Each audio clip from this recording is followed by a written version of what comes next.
Hello നമസ്കാരം, രഞ്ജിത്ത്. ഇന്ന് നമ്മൾ സംസാരിക്കുന്നത് ഈ പെറിഷബിൾ ഗുഡ്സുമായിട്ട് ഡീൽ ചെയ്യുന്ന ബിസിനസ്സുകൾക്ക് ഉണ്ടാകുന്ന പ്രധാനപ്പെട്ട 5 ചലഞ്ചുകളാണ്. പെറിഷബിൾ ഗുഡ്സ് എന്ന് പറയുമ്പോൾ നിങ്ങൾക്ക് മനസ്സിലായിട്ടുണ്ടാവും, അധികം ഷെൽഫ് ലൈഫ് ഒന്നുമില്ലാതെ പെട്ടെന്ന് കേടാവാൻ സാധ്യതയുള്ള സാധനങ്ങൾ. ഫോർ എക്സാമ്പിൾ വെജിറ്റബിൾസ് ആവാം, സീ ഫുഡ് ഐറ്റംസ് ആവാം. ഇത്തരത്തിൽ പെട്ടെന്ന് കേടാവുന്ന സാധനങ്ങൾ ഡീൽ ചെയ്യുമ്പോൾ ശ്രദ്ധിക്കേണ്ട 5 കാര്യങ്ങളാണ്. ഏറ്റവും ആദ്യത്തെ കാര്യം ഡെഫിനറ്റ്ലി ഷെൽഫ് ലൈഫ് തന്നെയാണ്. ഈ ഷെൽഫ് ലൈഫ് എന്ന് പറയുന്നത് നമുക്ക് ഷെൽഫിൽ വെക്കാൻ പറ്റുന്ന സമയം എന്നുള്ളതാണ് ഉദ്ദേശിക്കുന്നത്. വളരെ കുറച്ച് സമയം മാത്രമേ കിട്ടുകയുള്ളൂ. പ്രത്യേകിച്ചും വെജിറ്റബിൾസ് പെട്ടെന്ന് കേടായി പോവാം.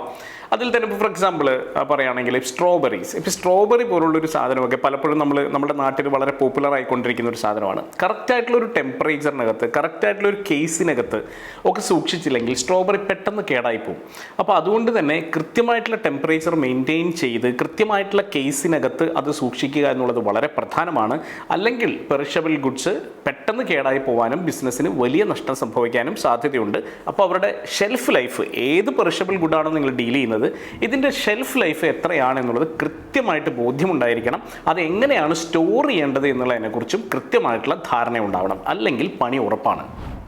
രണ്ടാമത്തേത് സ്റ്റോറേജ് ആൻഡ് ട്രാൻസ്പോർട്ടേഷൻ റിക്വയർമെൻറ്റ്സ് ആണ്. ഞാൻ നേരത്തെ പറഞ്ഞു സ്റ്റോറിനെ കുറിച്ച്, പക്ഷേ അത് ഏത് തരത്തിലുള്ള കേസ് വേണം, ഏത് തരത്തിലുള്ള ഷെൽഫ് വേണം എന്നുള്ളതൊക്കെ പ്രധാനമാണ്. ടെമ്പറേച്ചർ എത്രയായിരിക്കണം എന്നുള്ളതിനെക്കുറിച്ചും അറിയണം. ഒപ്പം തന്നെ ഈ സ്റ്റോറേജ് ഒരു സ്ഥലത്ത് ഇരിക്കുകയല്ലല്ലോ ചെയ്യുന്നത്, ലോജിസ്റ്റിക്സ് ഉണ്ട്, ട്രാൻസ്പോർട്ടേഷൻ ഉണ്ട്. അപ്പോൾ ട്രാൻസ്പോർട്ടേഷൻ ഏത് തരത്തിലായിരിക്കണം, അതൊരു ചില്ലർ ഉപയോഗിച്ചിട്ടായിരിക്കണോ, അല്ലെങ്കിൽ വേറെ ഏതെങ്കിലും ഒരു മെക്കാനിസം അതിനകത്ത് ആവശ്യമുണ്ടോ എന്നുള്ളതിന് കൃത്യമായിട്ടുള്ള ധാരണ വേണം. അതുപോലെ തന്നെ വളരെ സ്റ്റേബിളായിട്ട് കൊണ്ടുപോകണോ, അതോ ഇളകിക്കൊണ്ട് പോകണോ, അല്ലെങ്കിൽ ഡൈനാമിസിറ്റി ഉണ്ടാവണോ ഇതിനകത്ത്, ഇതൊക്കെ വളരെ പ്രധാനമാണ്. ഇല്ലെങ്കിൽ പല സാധനങ്ങളും കേടായി പോകാൻ സാധ്യതയുണ്ട്. അപ്പോൾ അതുകൊണ്ട് തന്നെ വളരെ സൂക്ഷിച്ച് വേണം ഇത്തരത്തിലുള്ള പെറിഷബിൾ ഗുഡ്സിൻ്റെ ട്രാൻസ്പോർട്ടേഷനിലേക്ക് നമ്മൾ കാലെടുത്ത് വയ്ക്കാൻ. അടുത്തത് ഡെഫിനറ്റ്ലി ഇൻവെൻട്രി മാനേജ്മെൻറ്റ് തന്നെയാണ്. നമ്മൾ കേടാവാത്ത സാധനങ്ങൾ, പ്രത്യേകിച്ചും തുണിയോ അല്ലെങ്കിൽ ഹാർഡ്വെയർ ഐറ്റംസോ ഒക്കെ ആണെങ്കിൽ പലപ്പോഴും നമ്മൾ വളരെ ലാഘവത്തോടെയാണ് ഇൻവെൻട്രി മാനേജ് ചെയ്യാറുള്ളത്. പെട്ടെന്ന് ചിലപ്പോൾ സ്റ്റോക്ക് ഔട്ടായി പോകുന്നില്ല, അല്ലെങ്കിൽ കുറേ എണ്ണം വേണമെങ്കിൽ നമുക്ക് അത്യാവശ്യം പൈസയൊക്കെ ഉണ്ടെങ്കിൽ സ്റ്റോർ ചെയ്ത് വയ്ക്കാം. സംഭവം പ്രോഫിറ്റബിലിറ്റിയെ ബാധിക്കുമെങ്കിൽ പോലും കേടായി പോവില്ല എന്നുള്ള ഒരു ഗുണം അതിനുണ്ട്. പലപ്പോഴും ഈ സ്വർണ്ണക്കടക്കാരൊക്കെ ബെനിഫിറ്റ് ചെയ്യുന്നതും അതുകൊണ്ട് തന്നെയാണല്ലോ. സ്വർണ്ണം നമ്മൾ സ്റ്റോർ ചെയ്ത് വെച്ചാലും ചിലപ്പോൾ അത് അപ്രീഷിയേറ്റ് ചെയ്യാം എന്നുള്ള ഒരു ഗട്ട് ഫീലിംഗ് അവർക്കുണ്ട്. പക്ഷേ അൺഫോർച്ചുനേറ്റ്ലി നമ്മൾ ഈ പെറിഷബിൾ ആയിട്ടുള്ള സാധനങ്ങൾ, പ്രത്യേകിച്ചും ഈ ബേക്കറി ഐറ്റംസ് പോലുള്ള ചില സാധനങ്ങളൊക്കെ ഡീൽ ചെയ്യുന്ന സമയത്ത് നമ്മളുടെ ഫോർകാസ്റ്റിംഗ് പ്രോപ്പർ അല്ലെങ്കിൽ യാതൊരു സംശയവും വേണ്ട, വലിയ തരത്തിൽ തിരിച്ചടി ഉണ്ടാവും. പല ബേക്കറികൾക്കും ഏറ്റവും വലിയ തിരിച്ചടി ഉണ്ടായിട്ടുള്ളത് ഫോർകാസ്റ്റിംഗ് പ്രോപ്പർ ആവാത്തത് കൊണ്ട് അവരുടെ ഇൻവെൻട്രി മാനേജ്മെൻറ്റ് കറക്റ്റ് ആവാറില്ല എന്നുള്ളതാണ്. അപ്പോൾ നമ്മൾ ഏതെങ്കിലും ഒരു പെർട്ടിക്കുലർ ബ്രെഡ് നമ്മൾ വലിയ രീതിയിൽ നമ്മൾ ഉണ്ടാക്കുന്നു, ഇത് ഒരുപാട് മൂവ് ചെയ്യുന്നു, പ്രതീക്ഷിക്കുന്നു, സാധനം കൊണ്ടുവയ്ക്കുന്നു, മൂവ് ചെയ്യുന്നില്ല. പക്ഷേ 1-2 ദിവസം കൊണ്ട് തന്നെ സാധനം കേടായി പോകുന്നു, ഫംഗസ് വരുന്നു, വലിയ പ്രശ്നങ്ങളിലേക്ക് നമ്മൾ വീണു പോകുന്നു. അപ്പോൾ അതുകൊണ്ട് തന്നെ കൃത്യമായ ഇൻവെൻട്രി മാനേജ്മെൻറ്റും കൃത്യമായിട്ടുള്ള ഫോർകാസ്റ്റിങ്ങും ആവശ്യമാണ്.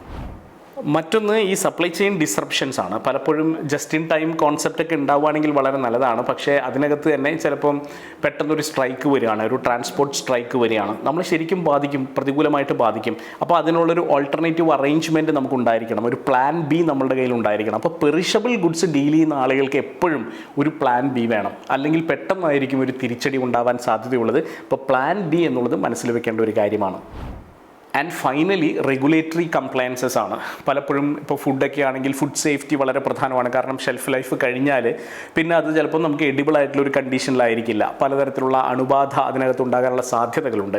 അപ്പോൾ അങ്ങനെയൊക്കെ വരുന്ന സമയത്ത് ചിലപ്പോൾ അത് ഹെൽത്തിനെ പോലും അഫക്റ്റ് ചെയ്യാൻ സാധ്യതയുണ്ട്. പ്രത്യേകിച്ചും സീ ഫുഡൊക്കെ ഉള്ള സംഭവങ്ങളൊക്കെ ആണെങ്കിൽ പലപ്പോഴും കട്ട്ലേറ്റ് പോലുള്ള സാധനങ്ങളിലൊക്കെ, ബേക്കറികളിലൊക്കെ സ്ഥിരമുണ്ടാകുന്ന പ്രശ്നമാണ്, റെസ്റ്റോറൻറ്റ്സിലൊക്കെ. അപ്പം സമയം കഴിഞ്ഞ ഫുഡ് സപ്ലൈ ചെയ്തു, അല്ലെങ്കിൽ എക്സ്പയറി കഴിഞ്ഞ സാധനങ്ങൾ സപ്ലൈ ചെയ്തു എന്നൊക്കെ പറഞ്ഞിട്ട് സ്ഥിരമായിട്ട് പ്രശ്നം ഉണ്ടാവാറുണ്ട്. ഒപ്പം തന്നെ ഹെൽത്തിൽ വലിയ ഇഷ്യൂവും കൂടിയാണ്. അപ്പോൾ അതും നമ്മൾ വളരെ കൃത്യമായിട്ട് റെഗുലേറ്റ് ചെയ്ത് ക്വാളിറ്റി മെയിൻറ്റെയിൻ ചെയ്ത് പോകേണ്ട ഒരാവശ്യം കൂടിയുണ്ട്. അപ്പം പെറിഷബിൾ ഗുഡ്സ് പലപ്പോഴും നമുക്ക് കമ്പാരിറ്റീവ്ലി കൂടുതൽ മാർജിൻ തരുന്ന സാധനങ്ങളാണ്. അതുകൊണ്ടാണ് ഈ പെറിഷബിൾ ഗുഡ്സിലേക്ക് ആൾക്കാർ ഇറങ്ങുന്നത്. ബട്ട് അൺഫോർച്ചുനേറ്റ്ലി നമ്മൾ വളരെയധികം ശ്രദ്ധിക്കേണ്ട ഒരു കാര്യം കൂടിയാണ് ഈ പെറിഷബിൾ ഗുഡ്സ്. കാരണം നമ്മുടെ ലോജിസ്റ്റിക്സും ഇൻവെൻട്രിയും ഫോർകാസ്റ്റിങ്ങും ഇതെല്ലാം കറക്റ്റായിട്ട് ഇൻ പ്ലേസ് വന്നില്ലെങ്കിൽ പെറിഷബിൾ ഗുഡ്സ് വലിയ പണി തരാൻ സാധ്യതയുണ്ട്.